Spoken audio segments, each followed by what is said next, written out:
Pod Network Entertainment.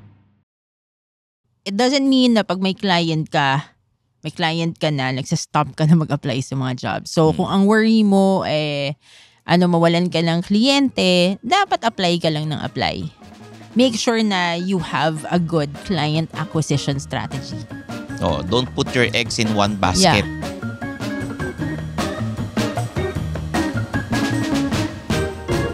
Mga Immortal, welcome to the Underpaid Podcast. I'm your host, Stanley Chi. Ito ang podcast na pro-employee para sa mga Immortal where we talk about work-related topics in a light manner na parang nagkukwentuhan lang tayo. This is the podcast for the working class and our topic for this episode is the financial realities of being a freelancer.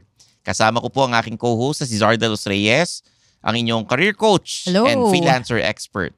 Okay, Zar, bago natin simulan ang episode, please like and subscribe to the Underpaid Podcast on all social media platforms. Nasa Spotify po tayo. If you wanna watch the video episodes, nasa Spotify tayo and nasa YouTube ng The Pod Network Entertainment. Follow us in our socials. Alam nyo na kung saan yun. Stanley Chi, Suplado Motors, Zar de los Reyes, LinkedIn, lahat. Okay? Zar de los Reyes 1 at LinkedIn. Ayun. So, ayan.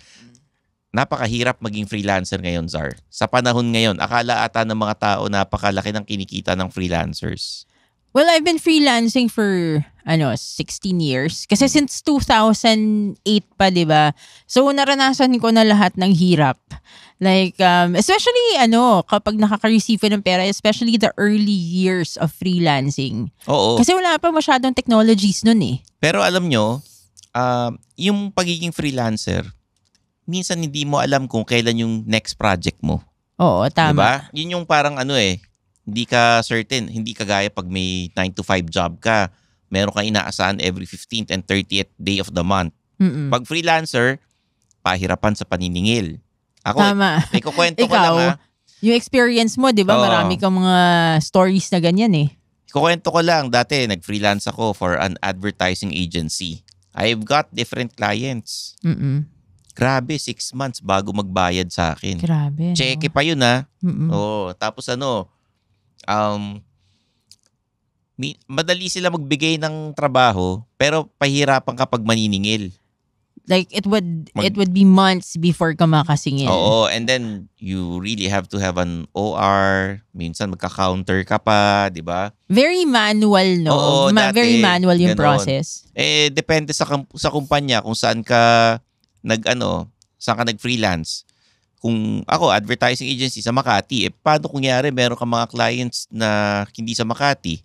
Yung main office nila sa Manila, tapos Oo. magka-counter ka sa ibang lugar. Tapos Oo. maniningil ka sa ibang lugar din, di ba? Or sa probinsya, no? Hindi naman probinsya, pero mahirap talaga dati. Mm-mm. Ngayon, because of the technology, minsan, pakiyan na lang, send na lang sa ganitong account, di ba? Madali na lang, mas simple ang buhay ngayon. Oo, mas And because simple. of the pandemic din, di ba? Nauso rin yung mga pag-transfer kung saan-saan. Mm-mm. Bukod doon, kakwento ko yung kaya ako nahirapan maningil dati. Bibigyan ako ng trabaho na magde-design ng poster, banner, yung streamer, Oo. billboard, flyers. So minsan, sobrang tagal nila. Ang advantage na naiipon yung utang nila sa akin. Mm-mm. And then, pero yung nga lang, cheque. Oo. Tapos nakiklear mo pa yan after 3 days, di ba? Kailangan, kung meron pa silang rule na kailangan sa ganitong bangko lang. Talaga? Mga ganun dati. So may mga preferences sila. Oo. Pahirapan talaga. Pagka 6 months ka di nakakasingil, uutang ka na sa nanay mo, Oo. uutang ka na sa kapatid mo, di ba? Tama. Naiipon yung utang, pero pag nagbayad sila, nababayaran mo naman lahat yun. Oo. Pero yung nga lang, may uncertainty na kailan kaya ako makakasingil. Tapos yung follow-up ka ng follow-up. Ngayon, may mga freelance clients ako, kailangan ko pa rin mangulit sa pag-follow-up. Yung mga papagawa sa akin ng social media na videos. Oo, after very 6 months, laborious, diba? no? Oo. So kung sa'yo, very manual yung approach ng paniningil. Yung sa akin, yung mga struggles ko is, especially before, di ba, early adapter ako ng freelancing. Oo. So, digital freelancing pa. So, ang struggle ko is minsan pag nag-withdraw ka, may term doon mga withdrawal methods. So, mga withdrawal methods. So, meron mga withdrawal methods, sa pipili ka lang. And then, pag nag-withdraw ka ng money, minsan hindi mo alam kung kailan darating. Mga ilang days. Mga ilang days. Minsan, kunwari, mag-withdraw ka ng Wednesday, darating ng Friday, minsan may delay pa, darating na mga Monday the next week. And then dakaltas so, hindi pa. mo alam. Tapos hindi mo alam nangyayari sa pera mo. Oo. So, yun yung mga uncertainties, lalo na ng mga early days ng freelancing, digital freelancing. Yung mga 2010.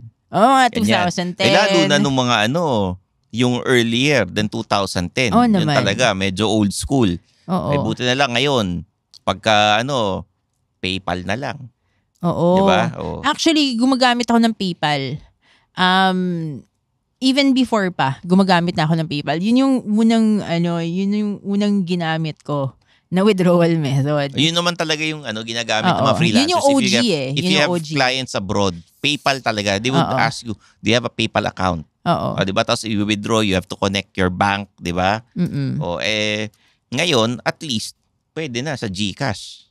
Talaga? Oo. Mm-mm. Mas madali. Actually, ang helpful sa GCash, for me kasi yung anak ko, di ba, 20 years old na siya. So, mas madaling mag-transfer ng pera, mas madaling mag-cash in, for example, kapag kailangan ko. So, very reliable yung GCash for me. Tapos real time pa na nakukuha ng anak ko.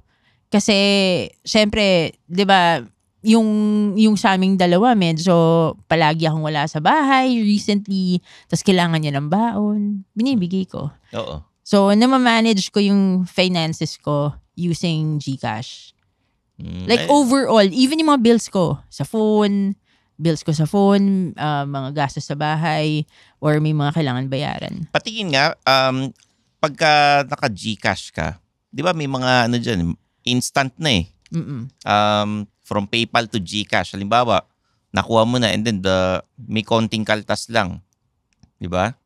Mababa lang yung transfer fee, no? Actually, may client ako na nagbayad kanina. So, pwede ko itry. 1% lang yung yung kaltas So, sobrang okay Sige, try natin. Hustle with no hassle. Di ba? Totoo naman Sa totoo lang. Kaya nga yung mga minsan, pagka may hosting gigs ako, i-GCash mo na lang. Oo. Walang problema Very convenient kasi. At saka diretso. Diretso from my client na international, diretso through PayPal, and then I can transfer it over to GCash. You can use the QR code para hindi magkamali. Di ba? Minsan yung number binibigay mo, nagkakamali ka pa QR code na lang. You can download it. You can send it. Madali lang. You can send it via email or through social media apps. Madali lang talaga. Tama. Sige nga, patingin nga. Di ba, nagbayad sa yung kliyente mo. Oo. Patingin nung nasa GCash. Ayan, tignan mo. Okay, madali lang naman, Zar. Yung pinakita mo sa akin, GCash mo. Tapos nakalagay linked accounts. You choose PayPal. Oo. Sobrang dali lang. Nakalink na yung yung GCash mo sa PayPal. Very easy. So, sa mga immortal dyan, ito, tip lang. Kung may mga international clients kayo, tapos they're paying you via PayPal, i-link nyo na yung GCash nyo dyan para magastos nyo na yung pera nyo. Di ba? Okay. So, madali lang pala kasi madaling maintindihan Oo, tama. Kailangan lang sana wag ka magkamali ng pindot. Minsan kasi walang signal or yung parang natataranta, di ba? Yeah, it's Make very easy to navigate. And the beauty of it is I can manage my finances really well dahil nga diretso siya. Plus real time and mabilis siya. Di ba yung struggle ko nga dati, matagal dumating yung pera. Oo. Ngayon, meron kang araw na inaantay palagi. Kunyari, actually, hindi mo alam So, ngayon, at least, it's real time. It's quick. And I can always budget my money instantly. Sa mga immortal dyan, ito, tip sa inyo Kung kayo, may clients kayo abroad, international clients, tapos PayPal, i-GCash nyo na kagad yan.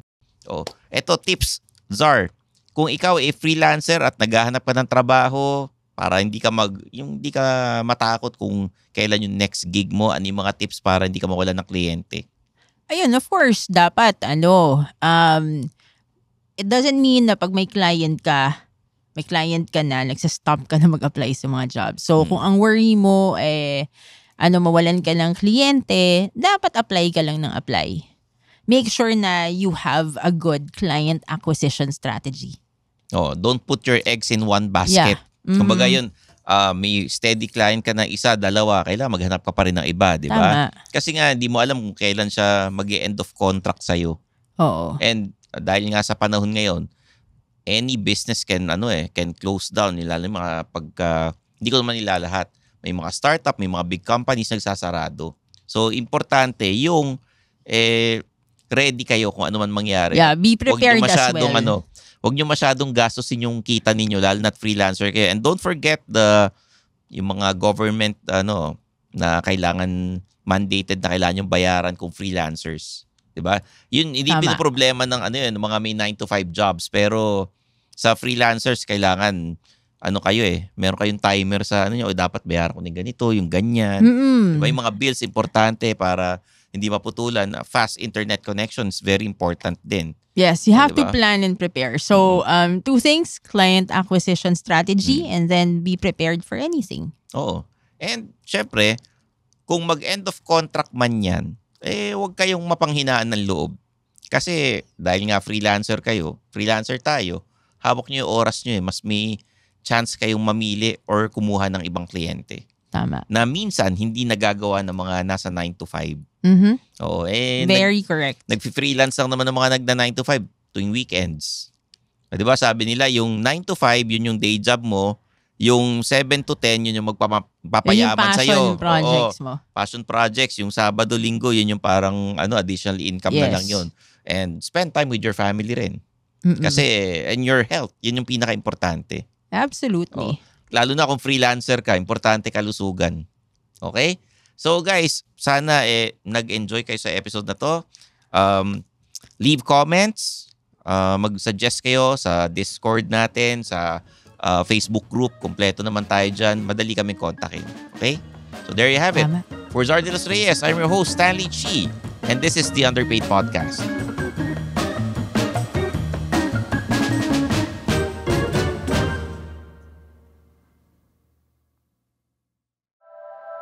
The opinions of podcast creators, hosts, and guests are not necessarily reflective of the official stance of the Pod Network Entertainment, its hosts, or other network programs. The content created by the people behind the podcast is personal and not meant to harm any religion, ethnicity, group, organization, company, or individual.